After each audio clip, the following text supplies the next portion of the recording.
everyone, and welcome to another installment of Astronomy on Tap.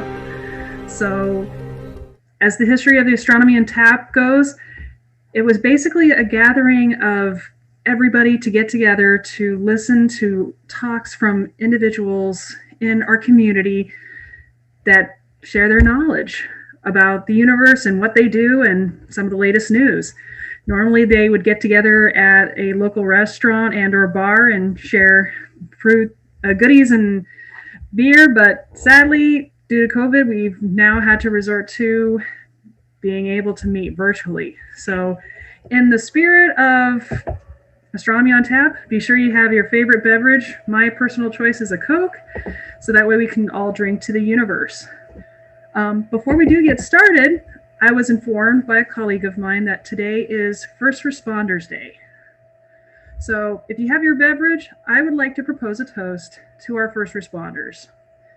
Whether you are doctors, nurses, EMTs, firefighters, police officers, here's to the men and women who go headfirst into danger while everybody runs, those that are on the front lines, and those that prove to the rest of us that not all superheroes wear capes. Cheers to you guys. Thank you. All right. Now on to our amazing presenters. So allow me to first introduce to you our first presenter. She is the first presenter we have today is Katie Raney. I apologize if I butcher your name.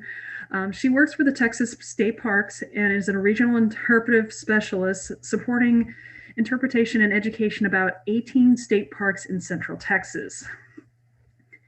And outside of work, she enjoys hiking, backpacking, binocular astronomy, and she loves some of her pets. And I'll let you be able to see some of her pets, and I'll let you guess what some of those pets are. So with that, Katie, you have the floor. Awesome. Thank you, Michelle. And hello to everybody out there tonight spending your evening with Astronomy on Tap. I'm super excited to be here as both an employee of our state park system, but also as an amateur astronomer and astronomy educator. I love talking about this stuff, as many of my colleagues and friends can attest to. So tonight I'm going to be talking to you about why dark skies matter to nocturnal animals, and really in turn why dark skies matter to all of us. This is something that we have evolved to know. We have evolved to know the dark sky, and so have wildlife, and so they're an important part of our lives. We're going to talk about a lot of different animals tonight. Some of them are native to Texas, but some of them are exotic animals or animals from outside of Texas or the US, because we've got some really interesting ones out there, and because I do have some exotic animals that live in my house that I would like to use to talk about some of these amazing adaptations. So, as I mentioned, we've evolved as humans to live by a light and a dark cycle, or by night and day. And so have the wildlife and the plants that live all around us. And this cycle influences us the moment that light hits our retinas. That light is transferred into our brain by neurons, triggering the production eventually of melatonin in our pineal gland. And if you've heard of melatonin, if you're like me and have had any trouble sleeping during this pandemic, you know that the melatonin influences how you sleep, and it triggers a whole bunch of other responses biologically, like lowering your body temperature, decreasing your appetite, and decreasing your metabolism.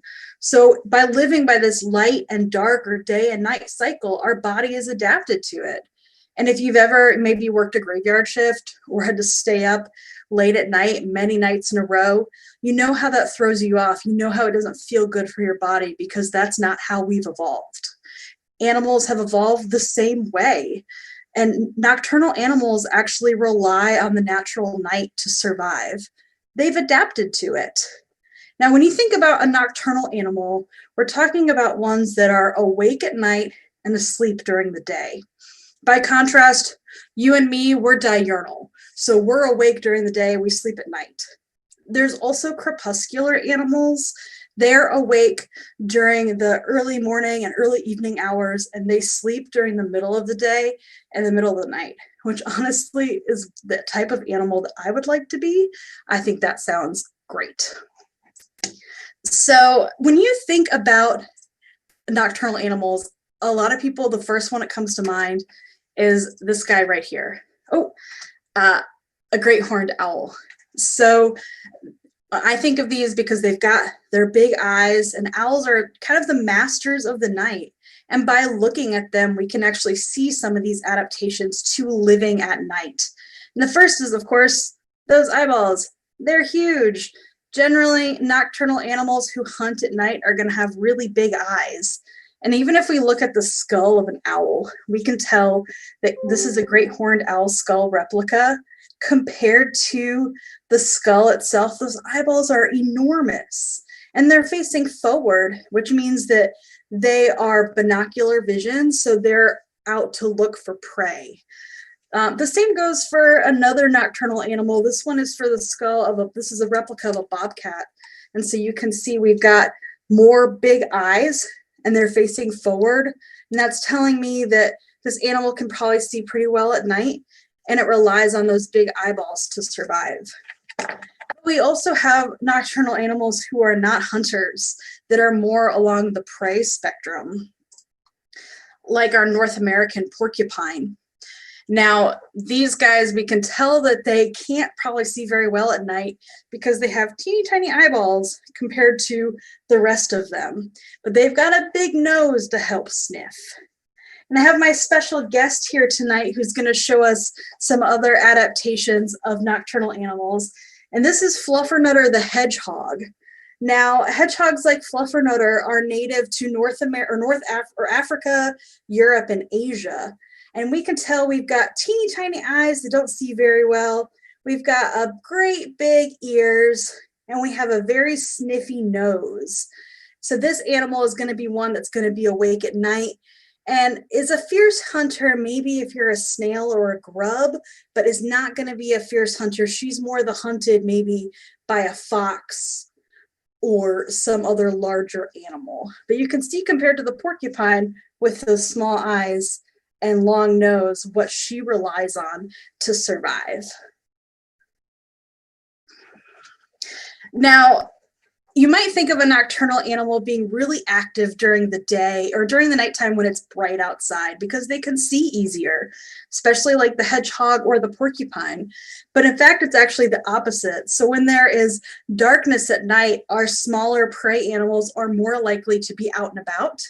And when it's bright outside, like by a full moon, those animals are actually more likely to hide or not hunt or eat as much because they're worried about being spotted by those larger predators like the owl or the bobcat. And that's where our light pollution and our artificial light comes in. So I'm going to be talking a lot in the next few minutes about artificial light at night or light pollution. And what I mean by that is the lights that our cities and our towns put out that puts out an unnatural glow that wasn't here 150 or 200 years ago. You can see this photo if you're real bright. You can maybe guess where this photo was taken from, but this is from the McDonald Observatory. I think looking out toward I-10, and you can see the sky glow of some of the nearby towns.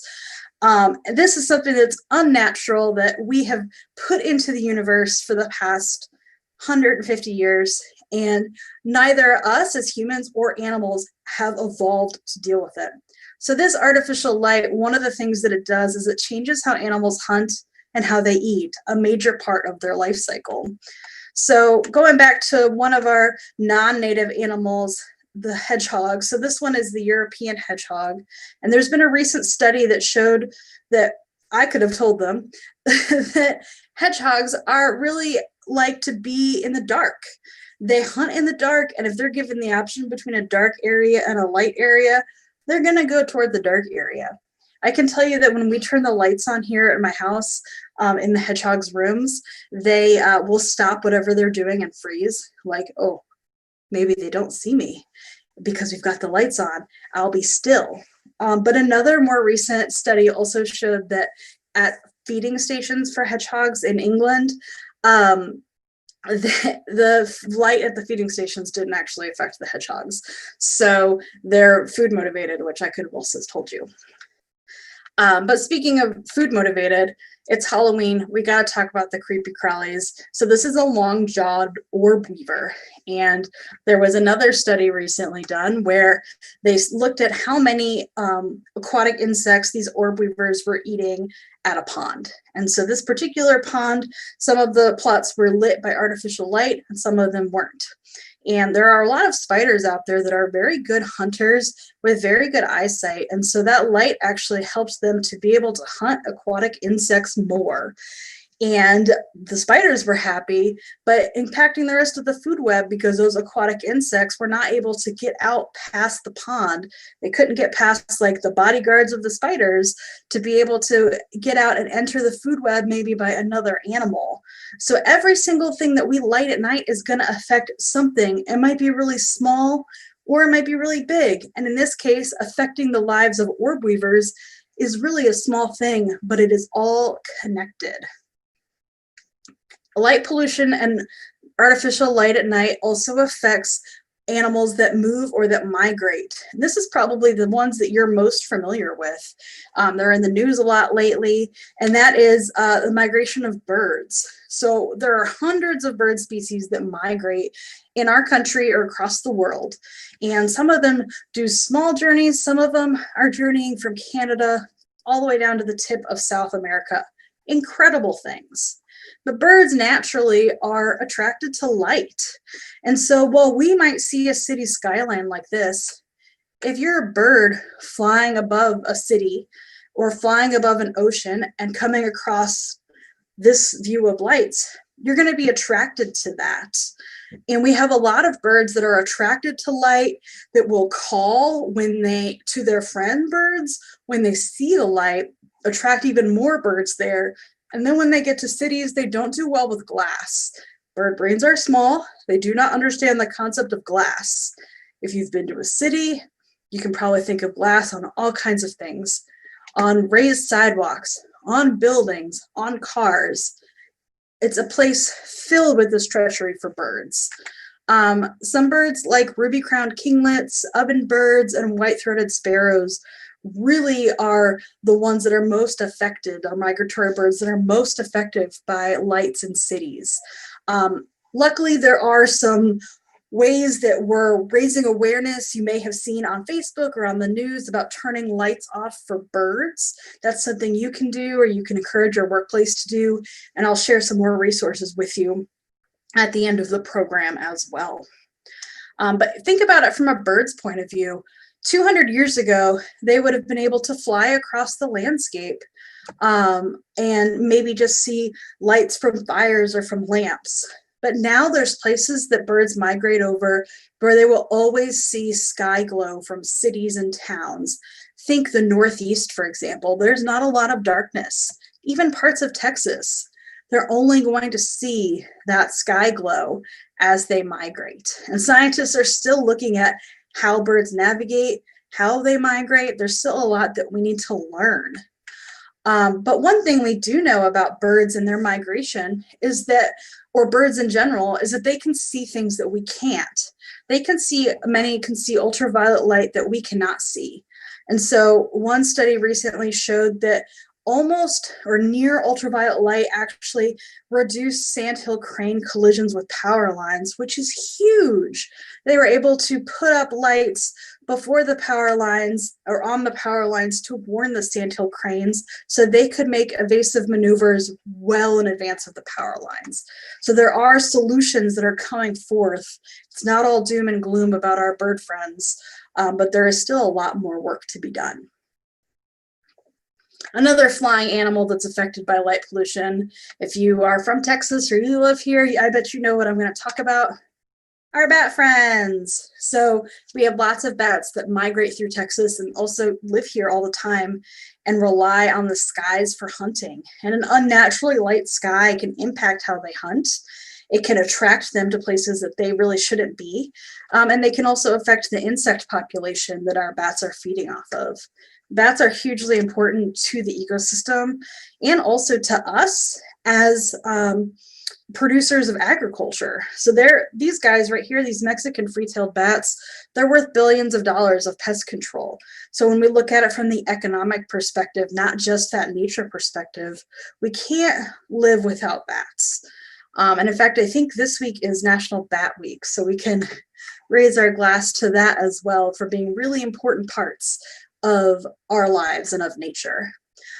Recently, scientists have shown that in an urban area where there's a good amount of tree cover and artificial lights, the bats actually do okay. But in an area where there's not a lot of tree cover and artificial lights, that does impact the bat population. And the last moving animal I'm going to talk about is another one that gets a lot of attention because it's such, I think, an emotional plight. And that is baby sea turtles. So baby sea turtles are on their own from the moment they hatch. Mama lays them in the sand, and then she says, peace out, and goes back into the ocean. And when these guys hatch, their only instinct is to get to the water. They are single-minded, need to get to the water. Their brain somehow knows that they need to get to the bright place, because if you think about the ocean at night, it's going to be bright from the reflection of the moon and stars. Might look something like this to the turtles. This is their bright spots that they're going to be looking for. But what do we do on our beaches? They're popular places to live and to vacation. I bet some of you like beach vacations. So you might build things as close to the beach as you can get them sustainably. And that's going to impact the turtles when they come out.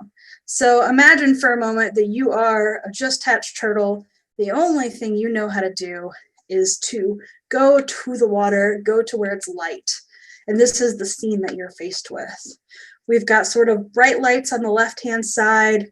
It's a little bit dimmer, but also still bright on the right-hand side. Which way would you go? Which way is the right decision? And if you're a turtle, you don't know that. And you might end up going to the left, which is not where you would want to go. There have been some cases where resorts have been built on the other side of a highway. And so turtles have tried to go across the highway.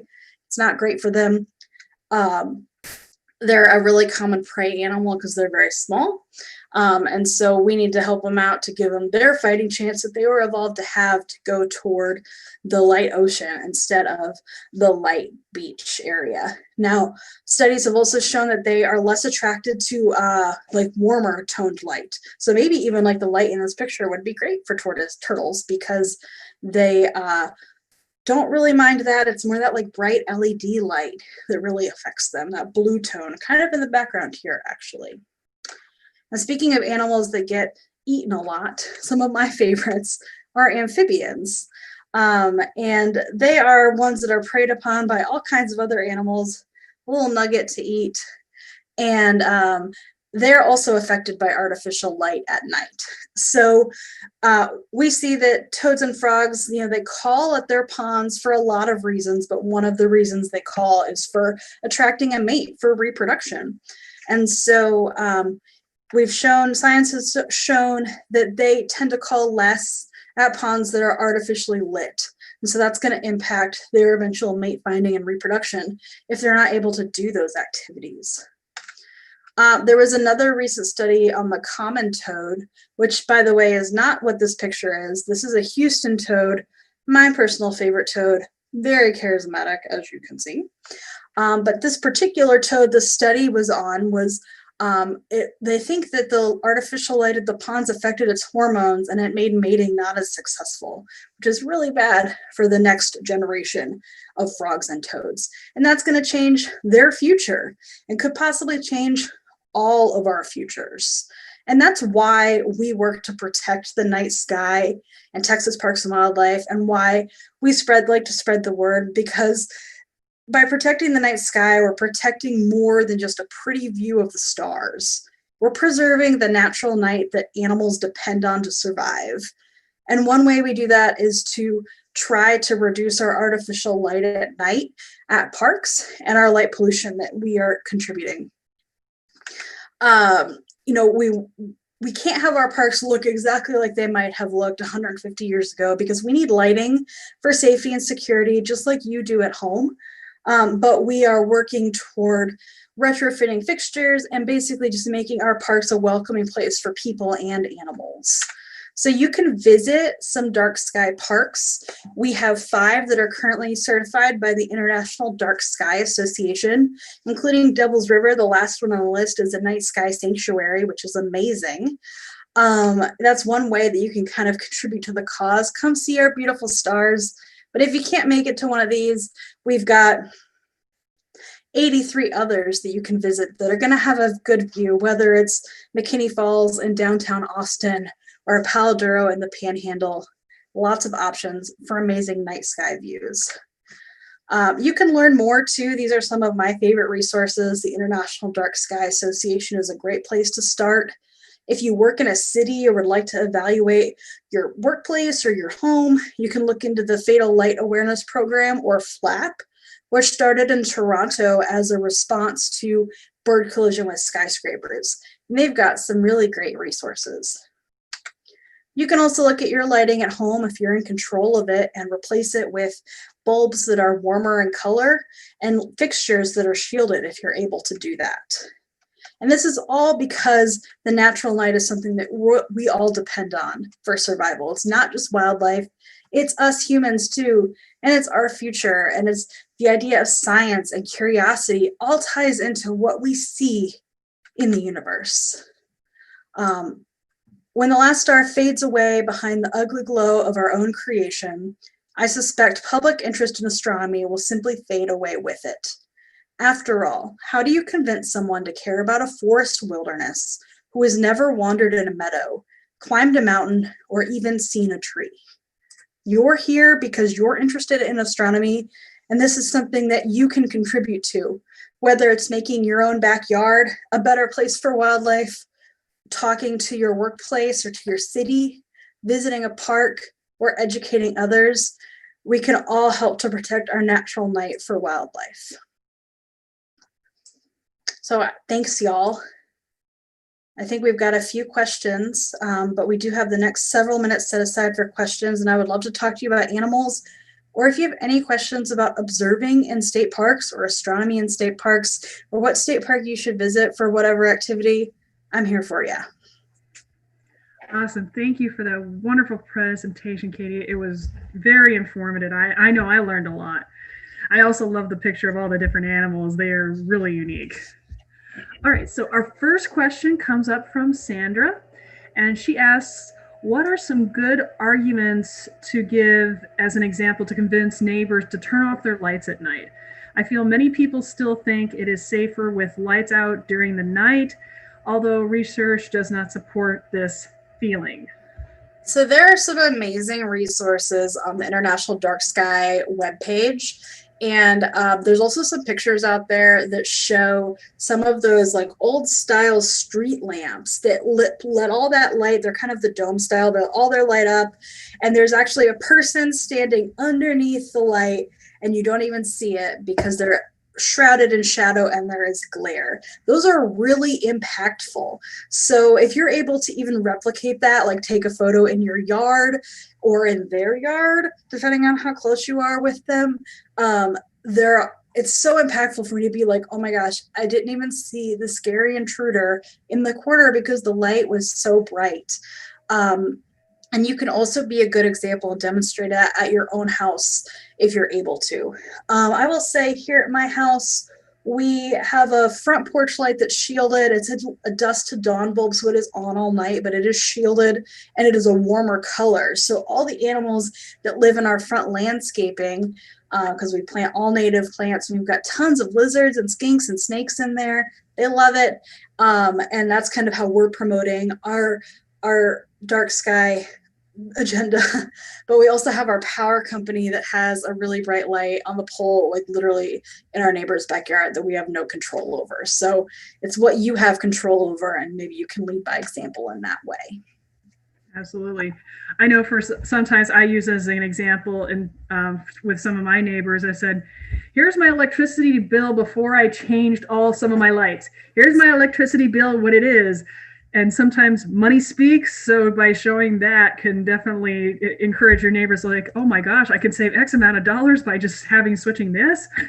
Sometimes it's worth it. Absolutely. And we've got astronomy associations and even the International Dark Sky Association of Texas, who has a lot of these resources that they would love to share with you. And yes, money talks for sure. All right, we got a question from Facebook. They ask, how are precisely the bats affected by artificial lights? So a lot of it gets into when they're looking for their prey. So insects. So you would think, right? Insects are attracted to artificial light. If you look out at your porch light, you'll see lots of insects. And then the bats are going to come get the insects. But then that opens them up to more predation because the owls and the ringtails and the raccoons and all the animals that eat bats are able to see them, or with collisions with things like cars and buildings. They like to roost in darker areas too. So even some of our underpasses where bats roost, they'll like it if it's dark and they won't like it as much if it's light. Maybe they just seem to know what's best for them in that way. Awesome. All right. Another question. In studies which look at impact on wildlife due to artificial lighting on a pond, are those lights above the pond, under the pond, or around the pond, which affects the most? That's a great question. I don't know specifically a lot of the methodology. I mostly read the abstracts, so I don't get into a lot of the methodology. It's not my area of expertise. But if you look on the International Dark Sky Association's website, they have a link to the ALLEN database, which is the Artificial Light at Night database. And that combines or curates all research that's done about artificial light at night. It is a great resource. It's what I use to do this talk, and I would recommend you take a look at some of those in there. On my slides, I put the research. You can also email me, and I can send you links too. All right, we have another question. It says, how would you even start with a local city or government with working towards reducing light pollution? That's a great question. And the cool thing is that you're not alone in that, and that other people have done that before you. So you can draw on some of those resources. There are cities and towns all over the state and all over the world, really, that have done this. We have cities in Texas that have passed dark sky ordinances like Dripping Springs and Fredericksburg and Fort Davis. We have cities that are dark sky certified like Flagstaff, Arizona. So you can get in touch with some of the representatives from the International Dark Sky Association, or like I said, maybe your local astronomy club if they've done work toward it. There's also Friends of the Night Skies groups. There's a lot of other groups that are also working toward this. So you are not alone. And I'm sure that they would love to get more people involved in the cause. But everything from like templates for letter writing to what you might say to a city council, it's all been done before. Sometimes successful, sometimes not successful. That's how being active in your local community works, right? But it's definitely possible. I know when I drive around my town at night, I'm like, oh, I need to write a letter to this gas station. I don't know if that'll work, but sometimes I feel like I just need to try. All right, another question is, do all baby sea turtles hatch during the night? I'm not sure because I don't work or live on the coast. That's a great question. Do you know, Michelle? I know when I visited Florida once that we saw, it was really cool because there was a bunch of students that were a part of the university there, and they literally like lined the beach where they knew a bunch of sea turtles would lay their eggs, and they basically acted like a imaginary wall that says do not pass go, and they basically said, oh, there's a sea turtle, lift, rotate, go that way. So they were coming out during the day? And they were coming out during the day and coming out during the night, and just basically if they saw any type of sea turtle hatch, they're like, you go that way, little dude. Awesome. Yeah, I know on the Texas coast specifically, there's numbers you can call to report any baby sea turtles or nests that you see. So another way to get involved is just by being aware when you're out there. All right, next question. What happens to animals, insects, even creepy crawlies when a natural solar eclipse passes by?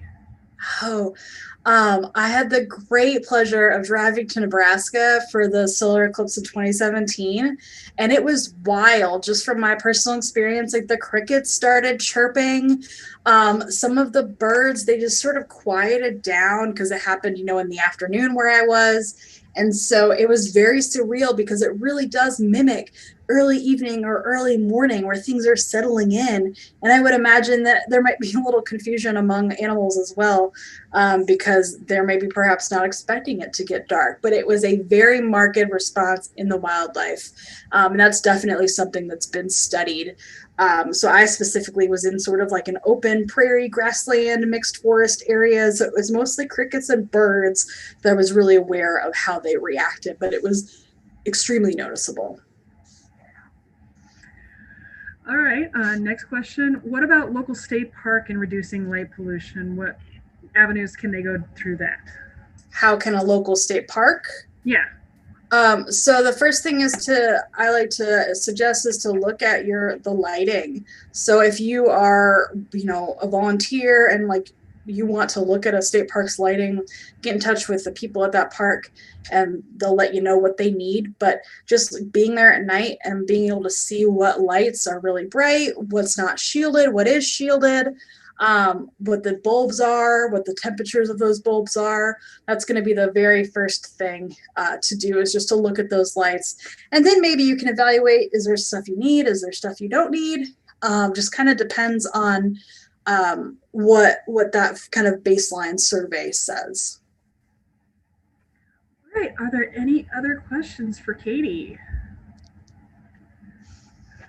What's your favorite? Okay, we got a question. What's your favorite park to go to on a guided night hike?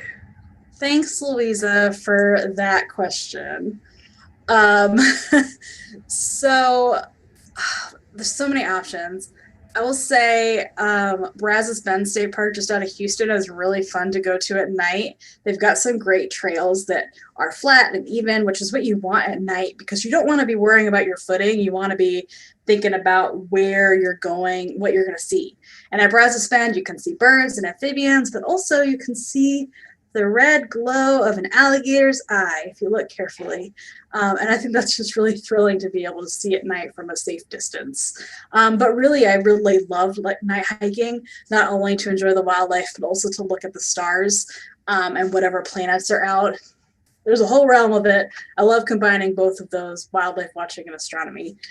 So I would say you could do that also at many other state parks. All right, one other quick request. They want to see the hedgehogs again. So they are asking, where are the hedgehogs? Well, the hedgehogs, like I mentioned, are nocturnal.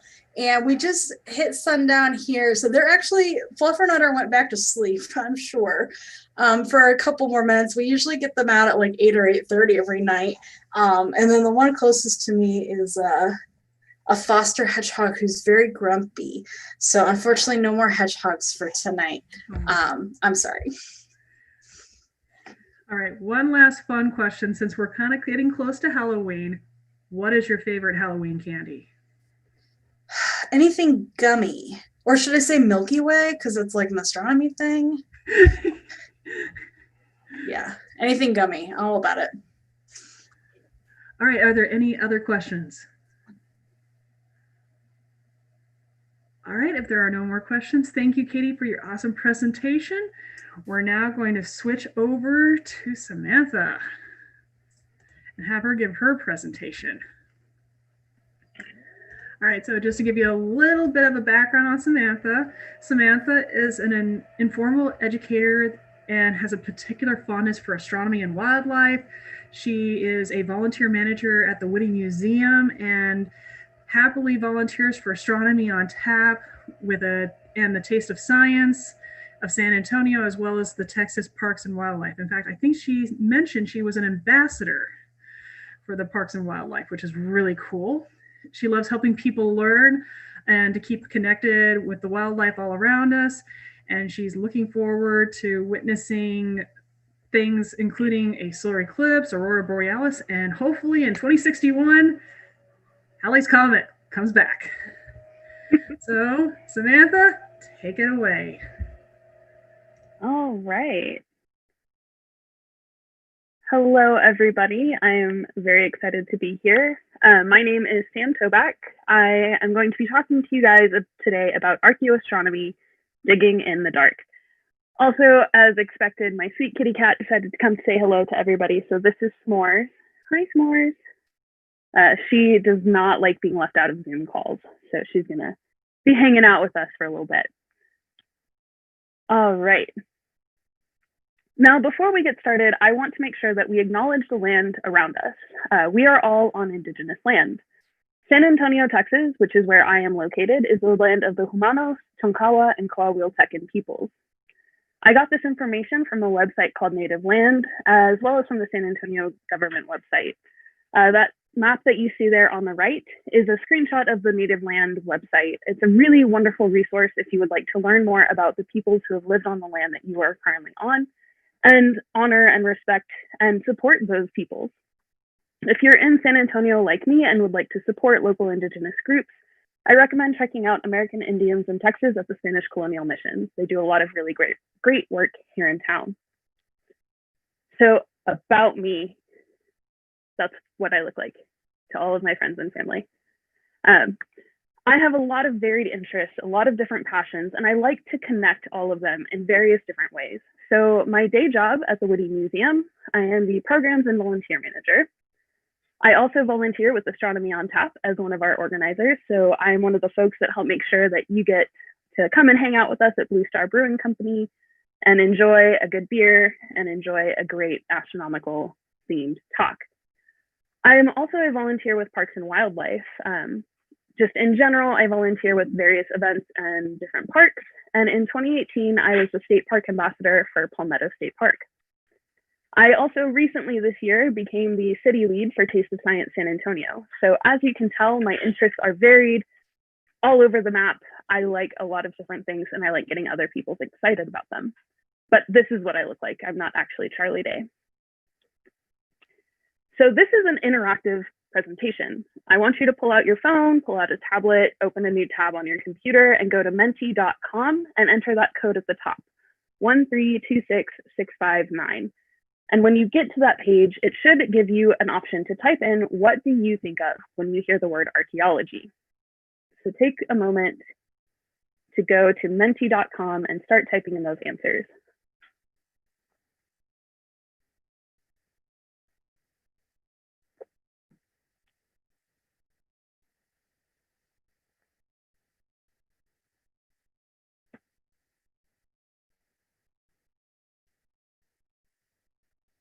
All right, so we're starting to see those come in. Awesome, I'm loving these answers so far.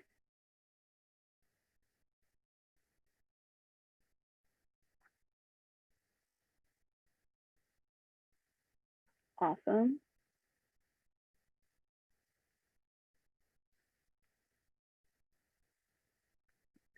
I love this. This is my first time using Menti, so I'm really loving seeing the responses we're getting. Look at you guys.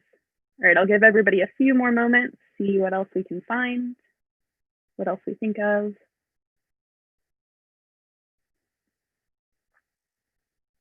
Love it. All right. Cool. So we have a few different ideas of what archaeology is. We have a few different things. So what is archaeology? The definition of archaeology is the scientific study of historic or prehistoric peoples and their cultures by analysis of their artifacts, inscriptions, monuments, and other such remains, especially those that have been excavated. Now, the reason I'm doing this particular talk this evening is because October is Texas Archaeology Month. So Texas Historical Commission celebrates Archaeology Month by getting people all over Texas and hopefully all over the world excited about archaeology. Now, our next question is, what is astronomy? Astronomy is the science that deals with the material universe beyond the Earth's atmosphere. I have a feeling many of you in this presentation tonight are much more familiar with what astronomy is, right? Which leads us to our next question: what is archaeoastronomy? First off, I want to shout out to my dad right over here, this little silver blob. Back in February of 2019, we were able to go to Stonehenge and visit into the circle access, so we got to go up close and personal with the stones. And Stonehenge is one of the very familiar archaeoastronomy sites all over the world. Many of us can picture that in our minds.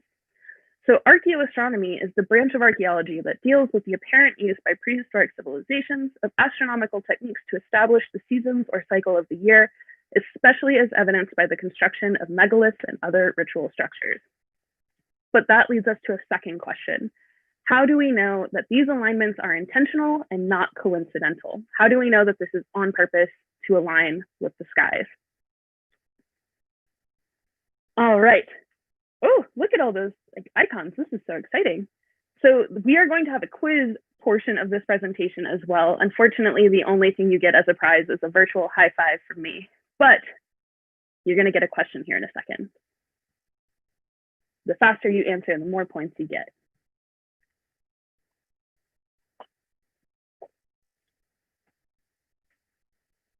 So what astronomical objects or events can be observed with the naked eye?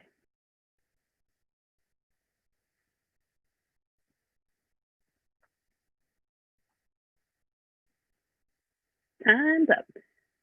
Awesome. So I see a lot of really great answers here. The correct answer is a lot of things. Now, many of you put things that are indeed correct. Unfortunately, Menti only let me select like 5 correct answers. So awesome. All of these are perfect. Good job, everybody. We're going to start by talking about Chaco Canyon and how this culture observed the sun. So Chaco Canyon is in northwestern Arizona, or New Mexico. Sorry, I was looking at the word Arizona there. And Chaco Canyon was inhabited by Puebloan peoples about 850 AD to 1250 AD. Sorry, I had to knock the cat down.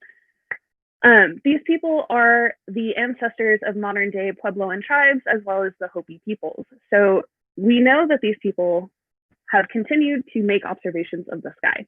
And we know that the people who were living in Chaco Canyon between 850 and 1250 were making intentional observations of the sun. So we're going to focus in on Pueblo Bonito tonight. Pueblo Bonito, as you can see in this layout image here, has a wall that dissects the building. And that wall is aligned perfectly due north. It's a perfectly north-south alignment. And I should have made this one of my questions. What star do we know is directly north? If we're looking at the night sky, we know that if we can see Polaris, that is due north. However, when these people were living there, Polaris was about 5 degrees away from where it is today. So they did not have Polaris as a guiding North Star, although it was very close to the North Star, or to north where it is now.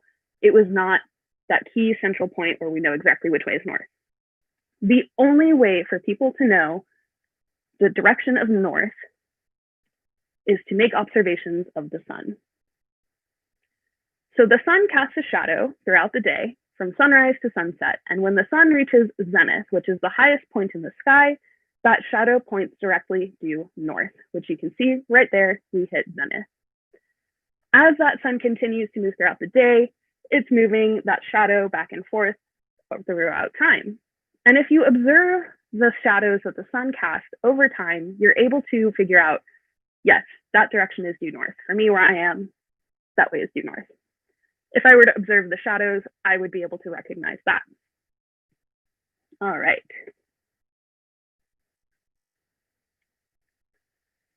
So we can see that this central wall is directly due north. These people are making observations of the sun. They are making observations of the sun's shadow. They are looking to see where things are moving in the sky. Another interesting thing that we notice about Pueblo Bonito is that if you are standing in the southeast corner of this building and you are looking south, so towards, or southeast, you're looking towards sunrise, from about the summer eclipse to about October 29th, the sun rises along a portion of the horizon that has very jagged edges along the cliff face. It's really easy to tell time based on those cliff face. where the sun is rising along those ridges. However, after October 29th, the horizon is completely flat. Starting on October 29th, there is a room in Pueblo Bonito that has a small angular doorway above the ground that doesn't really make sense to be there unless you're there between October 29th and the winter solstice. Starting October 29th, the sunlight, as the sun is rising, shines through this doorway and illuminates portions of the room until the winter solstice, when it illuminates a direct corner of the room. Now, this takes us back to our question. Is this intentional, or is this just a mere coincidence? And we believe that it's intentional because modern day tribes, such as the Hopi, do continue to rely on solar observations, lunar observations, tracking the skies for both ritual purposes as well as agricultural reasons, right? Knowing when to plant, when to harvest is very, very important when you're living in those climates. Also, the cat's back. Hey, there's s'mores. Hey, kitty cat. All right. Time for another question. So get your phones ready, get your Menti ready.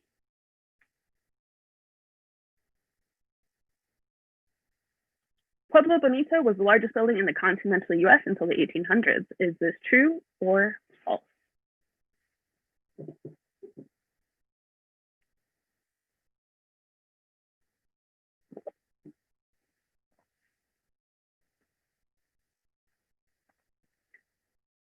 True, yes, indeed. This building was about the same size as the Roman Colosseum. It's massive. These people are intentional builders. They are constructing these buildings with purpose, with intent, which is another reason that we believe that this is intentionally aligned with the sun, intentionally aligned north-south. Now let's move into the Lower Pecos. Now the Lower Pecos is particularly special to me because I can get there much faster, right? The Lower Pecos is about 3 hours west of here in Del Rio, and we're going to be focusing on the White Shaman Preserve. So you can see on this map here, White Shaman as it relates to San Antonio. This cat, y'all, she is eager to be part of our Zoom tonight. Hi, kitty. All right, so third question of the evening. Get your phones ready, get your tablets ready. Where specifically do we find examples of Pecos rock art? Do we find it in caves, on pebbles, on pottery, in rock shelters?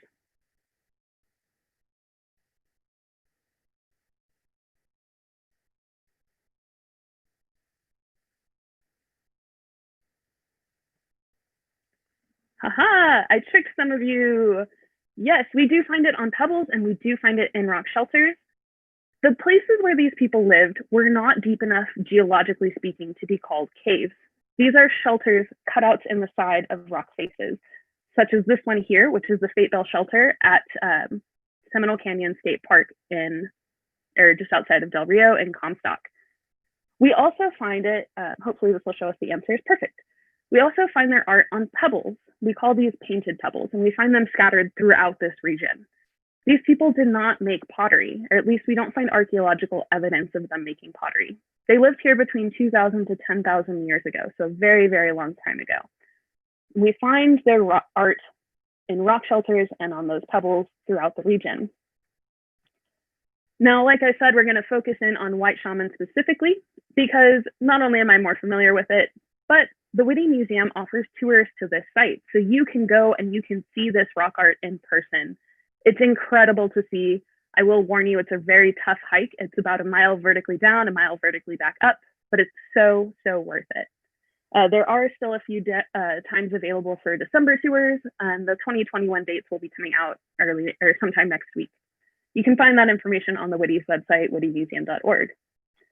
I don't know if y'all can see my cursor, but I'm gonna try to describe what I'm pointing out with my cursor as well. So we have this white figure here in the middle, the White Shaman, and it is called the White Shaman because when European and post-European explorers came to Texas, essentially the people who look like me, right, they found this art and they put their own interpretations onto this art. And they said, oh, this is a very important figure. It's probably a shaman. However, further interpretation, further study by artists, archaeologists, anthropologists, studying modern day tribes, studying the art of other peoples, have determined that this is more likely to be the lunar deity. So the lunar deity, you'll notice she is headless, the headless moon goddess. And we have this white wiggly line that kind of goes from along the bottom of the path there. And we believe now that that line is the path of the sun as it emerges from Dawn Mountain, travels through noon, or sunrise, noon, sunset, and midnight. And this mural is most likely showing us our ancestors emerging from the primordial darkness. We also have these dark spots over here on the side. It's possible that these are representative of constellations, of star patterns. Now, I've talked about a lot of the celestial connections with this particular piece, the moon goddess, the sun rising out of Dawn Mountain. But one of the other reasons we believe this is an archaeoastronomical site is because on the winter solstice, so December 20th, 21st, depending on the year, when the sun rises, it casts light directly where the moon goddess's head would be. Again, is this coincidence or is this intentional? Unfortunately, there's nobody that we can ask to get a certain answer. There are no known living descendants of these people. The Witte tribe in northern Mexico has very similar stories and very similar art, and so they are very studied to understand how we can interpret the people of the Pecos, but there's nobody alive today that I can go to and say, hey, what does this mean? So studying the archaeology, studying the archaeoastronomy is a fascinating field of work. These are some beautiful images from the Rock Art Foundation White Shaman Preserve. You have the Pecos River there on the left and a beautiful sunrise. It's an incredible part of Texas, and the night skies out there are also absolutely stunning. So I've only talked about 2 examples of archaeoastronomy tonight, but there's archaeoastronomy all over the world, such as in Ireland, Mexico, and Australia. I encourage you to check those out if you found this talk interesting. Look up archaeoastronomy, see what you have and what you can learn about. In conclusion, archaeoastronomy, really, really cool. So let's see our leaderboard here.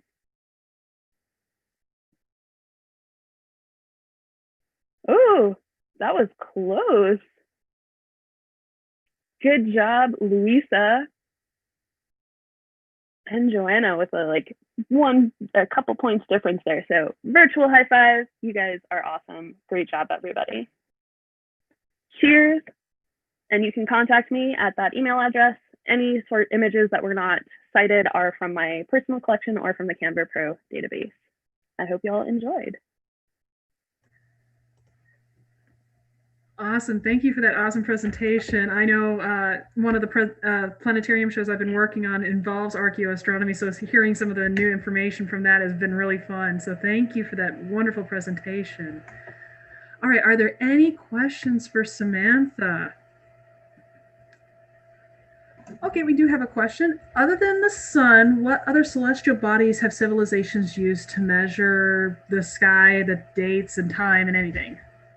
Yeah, so the moon is a very, very common measurement tool. The Mayans were absolutely phenomenal astronomers. I wanted to include them in this talk. I didn't have quite enough time. And quite frankly, there's so much information that it's hard to pick and choose when you're studying Mayan archaeoastronomy. So the Mayans actually measured their moon, the lunar cycle, and they had it down to within very, very close numbers of what the actual lunar sidereal rotation is. So the moon is a very common one. A lot of other societies measured, for example, Venus. Venus was a very common measured tool, and we find examples of that in petroglyphs and in art throughout the world. The dawn star, the evening star. Awesome. Next question. What is the distance of the White Shaman hike? Because you mentioned several feet up, several feet down. So, yes. It's been a while since I went out there. I was out there in 2016 and just have not had a chance to get back out there. From what I recall, the time, it takes about 2 hours, 2.5 hours depending on the group that you're with, depending on the tour guide themselves, because each interpreter has their own way of interpreting the space. All right, are there any other questions? What is your favorite planet? Oh, that's a great question. Can I just say yes? I like them all.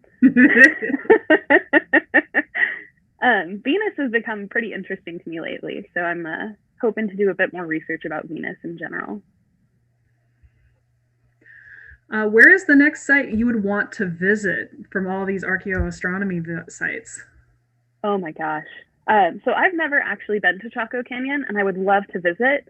But Newgrange in Ireland, which was on my last slide, I've known about that one for a while, and it just has not worked out, and I want to go there so bad. It's a partially underground structure that has a hole in the roof, and on the eclipses, I believe eclipses, and on the solstices, the sun shines into different portions of that underground room. It's so cool. I really want to go. Yeah, I know, like one of the places I did some research on was it's a place in India. It's like Jatmaharo. It's like this big, huge sundial. Like it's several feet high. And I was like, okay, I got to see this several foot high sundial at least once in my lifetime. Right. So in the spirit of Halloween, what is your favorite Halloween candy? I have always been a huge fan of Twix. My brother and I would trade, and I would always steal all the Twix. All right, are there any other questions? What are some other spots in Texas to see rock art? So while the Witte offers tours to White Shaman, right across the highway, Highway 19 there, is Seminole Canyon State Park, and they offer tours to the Fate Bell Shelter fairly often. I believe twice a weekend or twice a day on the weekend in the fall, and then I'm not sure if they do tours during weekdays, but you can double check their website.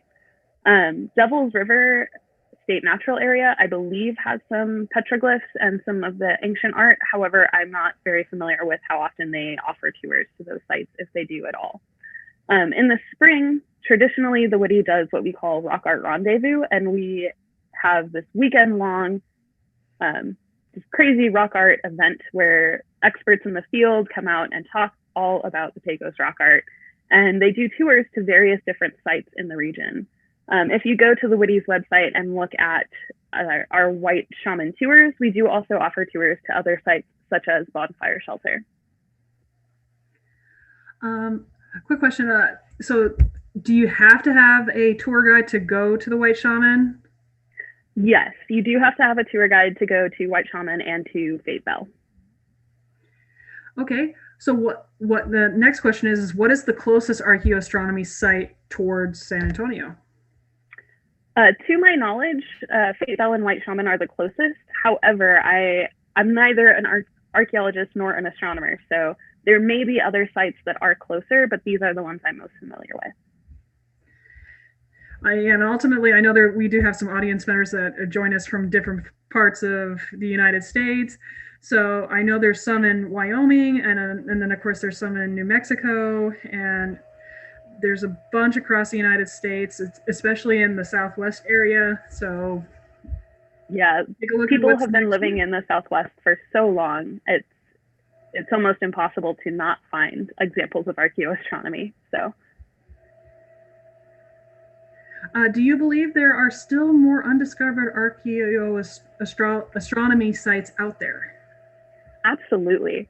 We're still making new discoveries in archaeology every day. And so every time we find these new examples of human habitation, we have opportunities to find examples of human observation of the skies. There are, of course, those highly recognizable sites, and within those highly recognizable cultures, we're still finding new information. So I'm sure that there's more information about from Mayan astronomers that we have not discovered yet, as well as, of course, the people of the Pecos. All right, are there any other questions?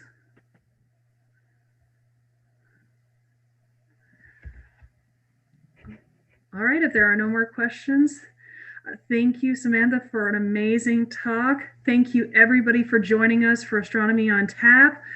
Hopefully, we'll get to see you guys next time, sometime in November. We're currently having it scheduled as we speak. So until next time, cheers to the universe and have a happy and safe Halloween.